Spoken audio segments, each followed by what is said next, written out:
Good morning. Last week I talked about the concept of hell. If you weren't here, you can get the CD in the bookstore, or you can watch it online. But basically I concluded that hell doesn't exist. It's not a destination where we may or may not go when we leave this world, depending on whether we've been naughty or nice. It's not real, it's not factual, it's fictional. It is an invention by religion and religious leaders to keep people in line, to control them. And they did it very effectively. They put the fear of God in people, and they painted horrendous scenarios, but what would happen to them if they didn't follow what the preacher said. In my line of work, I'm oftentimes called to the bedside of people that are about to leave this world. And during those times, the conversation usually turns to what happens after we die. And in that conversation, the subject of hell comes up. Some people wonder, is there a chance that I may or may not go to hell when I die? Is there a chance? And when that happens, ever since I began in the ministry, and I feel so strongly about this, when that happens, I take their hand and I look them in the eye, and in a very confident, with a great deal of clarity, I tell them, if there is a God that would condemn you to hell for eternity, then I call on God in this very moment to strike me down dead. Now, as time has gone by, I've gotten older. Right after I say that, I silently pray, dear God, please don't let me have a heart attack now. But it is a spiritual travesty to have somebody who's about to leave this world to have their mind filled with anxious, fearful thoughts about what might happen to them after they leave this world. It's absurd, created by an institution that is supposed to be one that total trust can be placed in. So turning from hell today, we're going to take a look at heaven, and heaven has two variations. The first variation is heaven is a destination, some place that we go when we leave this world that is pleasant, that is nice, that is wonderful, that is serene. It's the exact opposite of the mythological hell, a beautiful, wonderful place.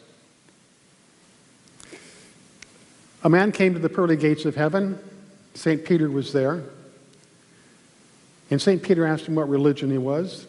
He said, I'm Methodist. He says, go to room 24.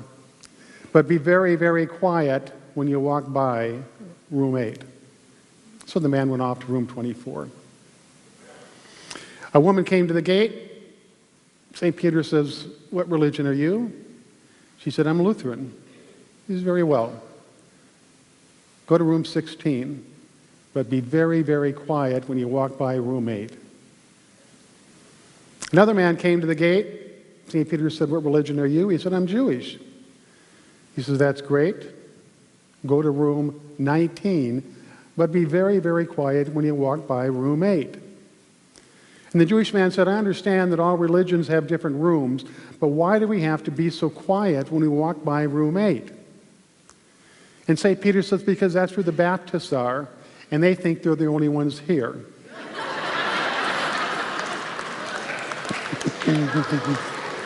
Okay. Now, if you're in the audience and you're a Baptist, I mean this in a good-hearted way. I have Baptist friends, and they jab me, and I jab them with all these funny little jokes. It's meant to be a humorous thing.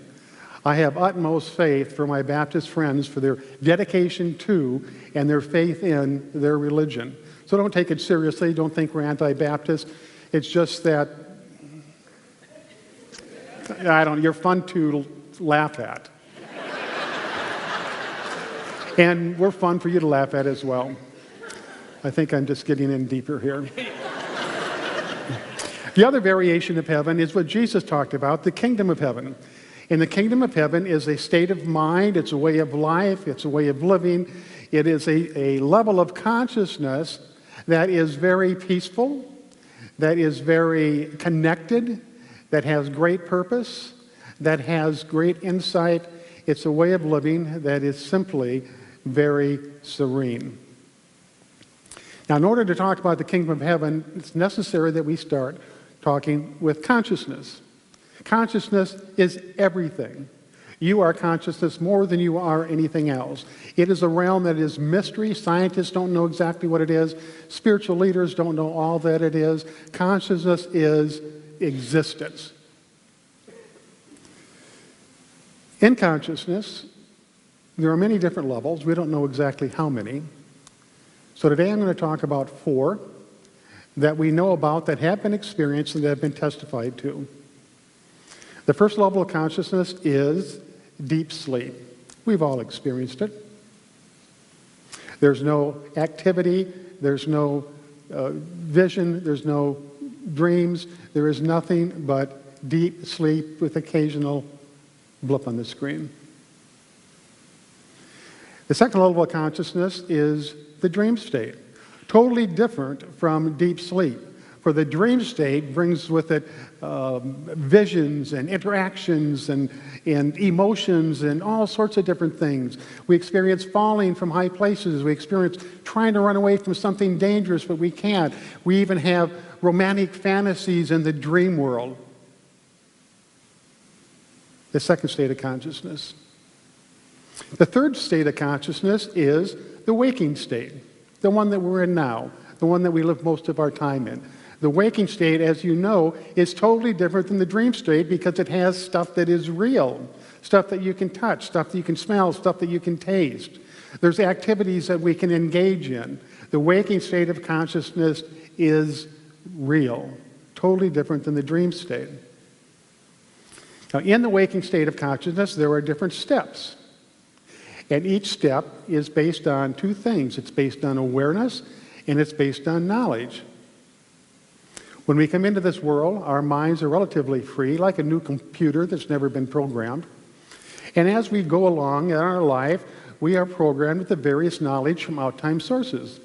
All sorts of knowledge comes into us that teaches us how to live, that teaches us who we are, that teaches us what we should do, how we should be, how the world is. It is knowledge that we collect that determines how we live our lives. Now, with this knowledge, we determine our likes and our dislikes. We determine our future. We determine how we feel about our past. We determine everything. And just as the stairwell goes up with each step, the knowledge increases and the awareness increases. Consciousness is the holder of our knowledge and our awareness. The higher up you go, the more knowledge you have, the greater clarity you have in regards to what life is all about. Now, this is an amazing statistic.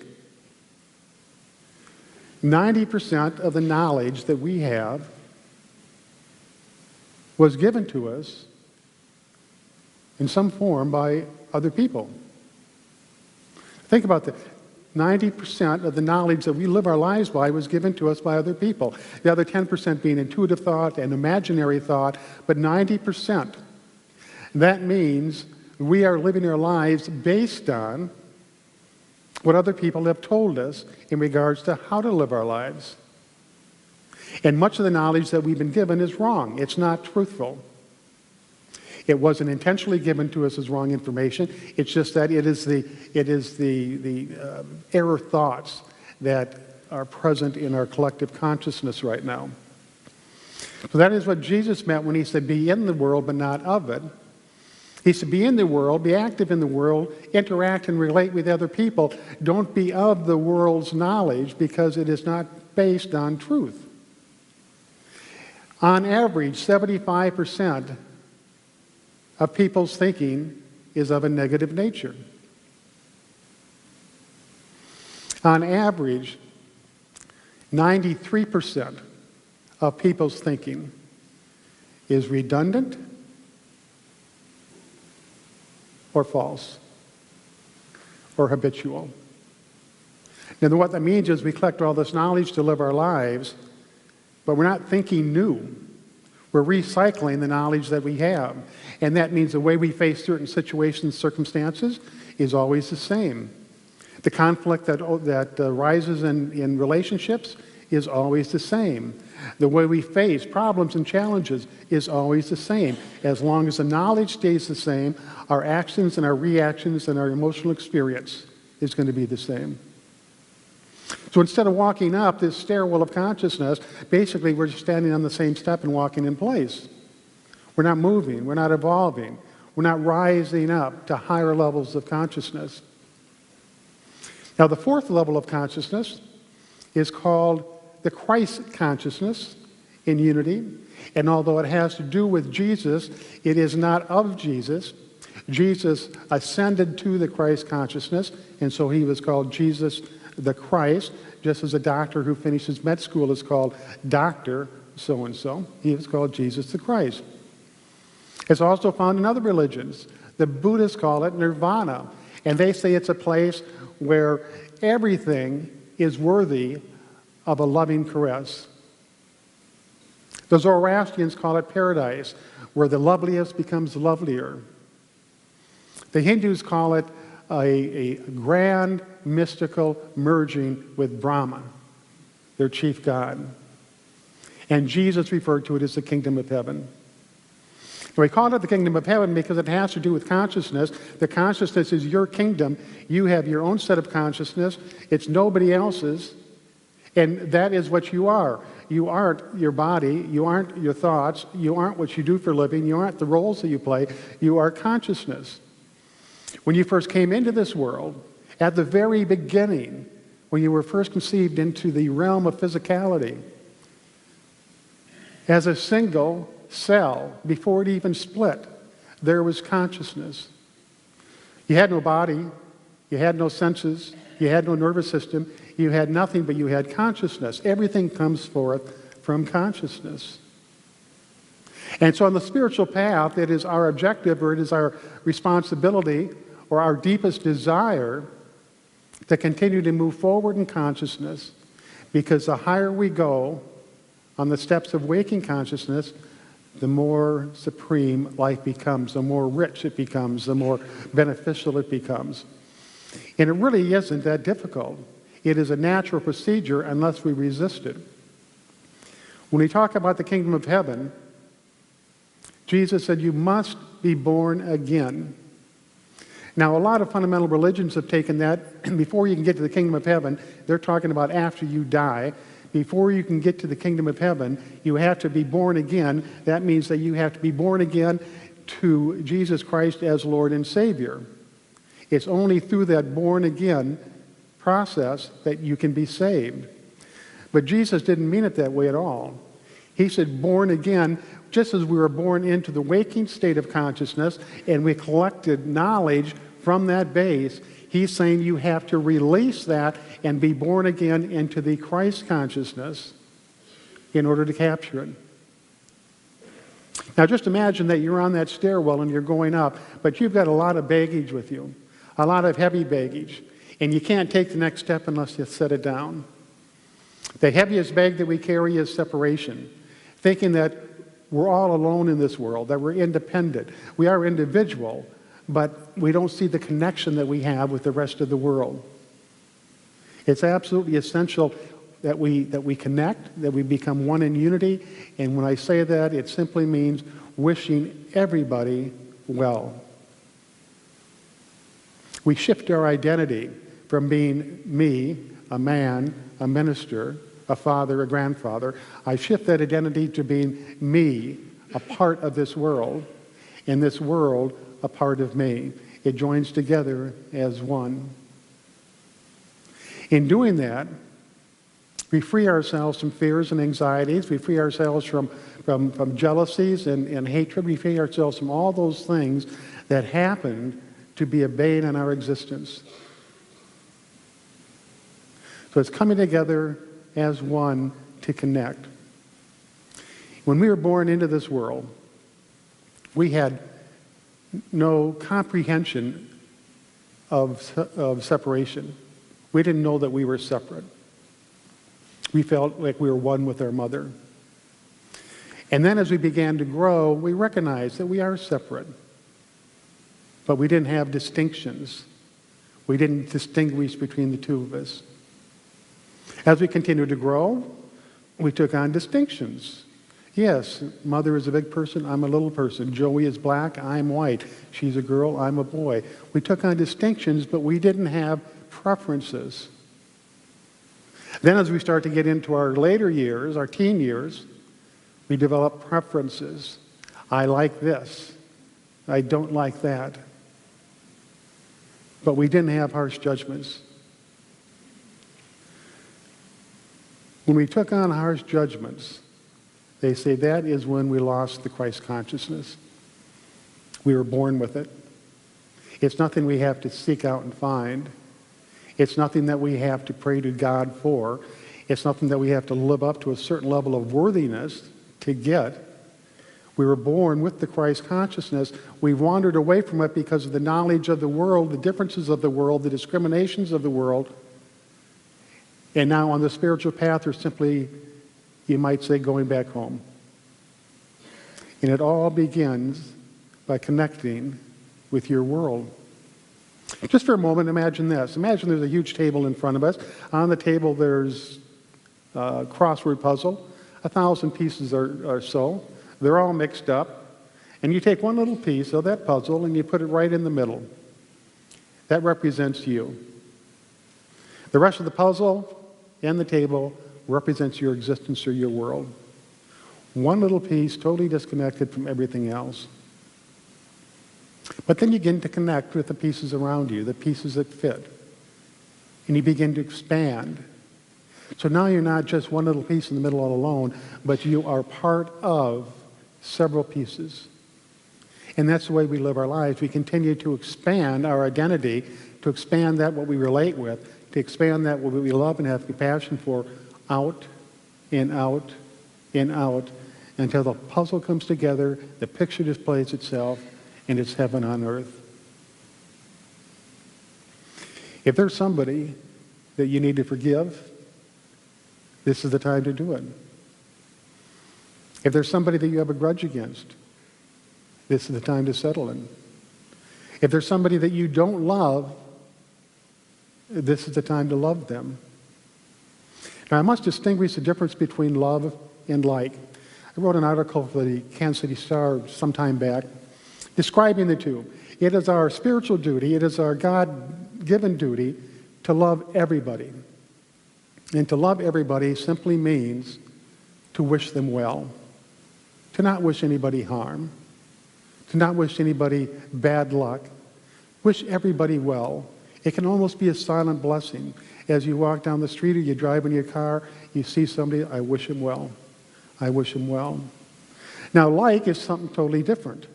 We aren't called on to like everybody. Once again, because we have preferences, we have likes and dislikes. Not too many people like obstinate, belligerent, loudmouth drunks. If there's one in the audience, we love you. We just don't like the way you act out. We don't have to put ourselves in situations or circumstances that are unlikable for us. We don't have to put ourselves in environments that somehow, rattle us and aren't good for us. We can move and we can find our place in the world. We can find the group of people that we like and that we want to be with. But we have to love it all. See, God is it all in the finest definition that you can have. God is it all. Our duty is to love God. Our duty is to love it all. And there's no way that we can love God and have that sense of being one with God and one with it all if there's somebody over here that we don't like, because that person's a part of God as well. Everybody has to come into our circle. Everybody has to be loved to the degree that we just wish them well. We wish the very best for them. So as we go into meditation, if there's somebody in your world that you're not really settled with right now, somebody you don't particularly like, somebody that you want to have better feelings about, just draw them to mind and simply say, I wish them well. I wish them well. We'll now move into meditation.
In preparing yourself for meditation, take a deep breath. Hold it for a moment or two, then slowly exhale.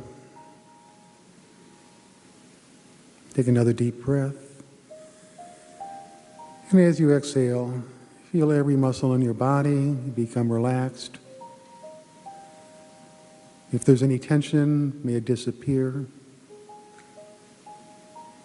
Any unsettling thoughts, we simply let them go.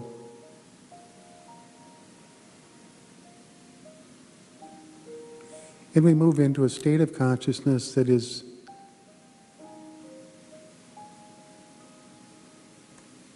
pure, serene, tranquil,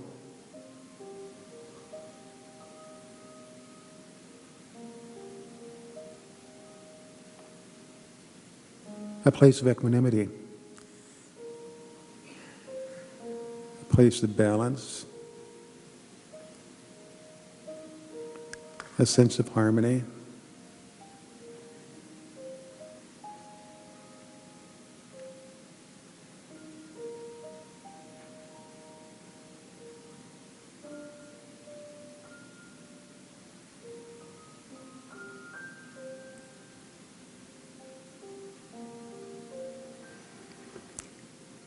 This consciousness that Jesus called the kingdom of heaven is where every single thing in your life happens. Every thought, every feeling, every sensation.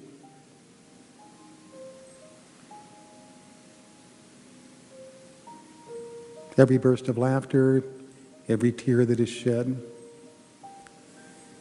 And it is your kingdom. It is your kingdom, it is your power, it is your glory.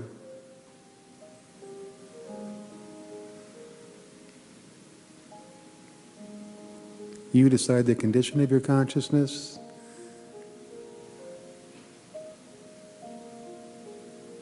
The thoughts that reside there.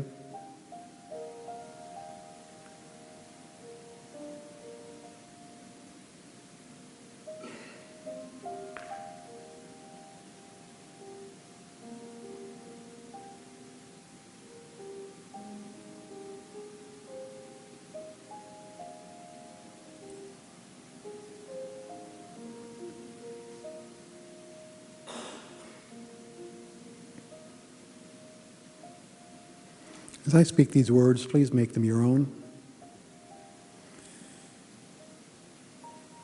I wish myself well.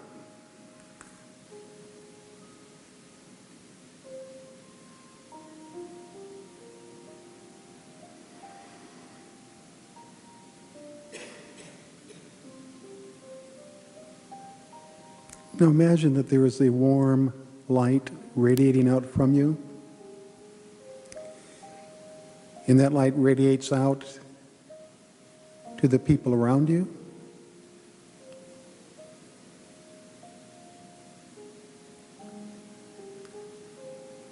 And you say, I wish them well.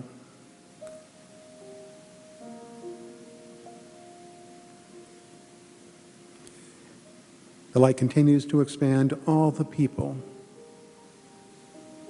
in this auditorium. Gently shines upon every person. It's your light, and you say, I wish them well.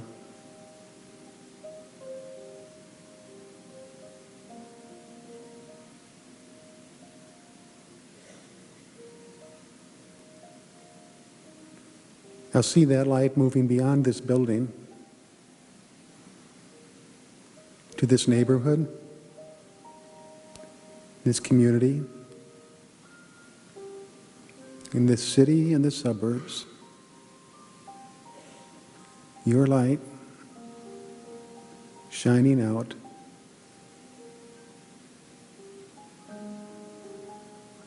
And you say, I wish all people well.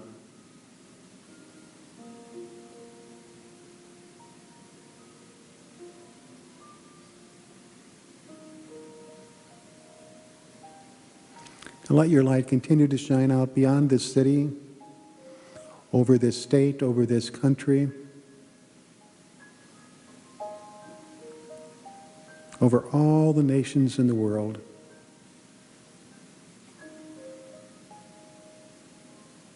All of life.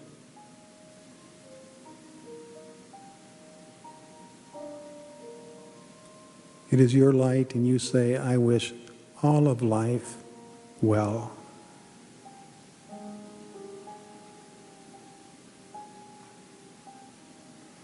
That is your gift to the world. That is your blessing. That is your hope, that is your desire, that is your prayer, to wish all people well.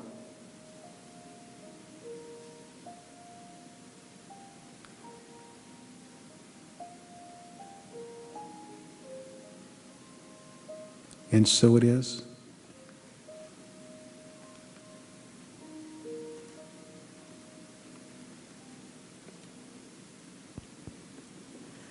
This light of mine, I will let it shine. This little light of mine, I will let it shine. This little light of mine, I will let it shine. Let it shine, let it shine.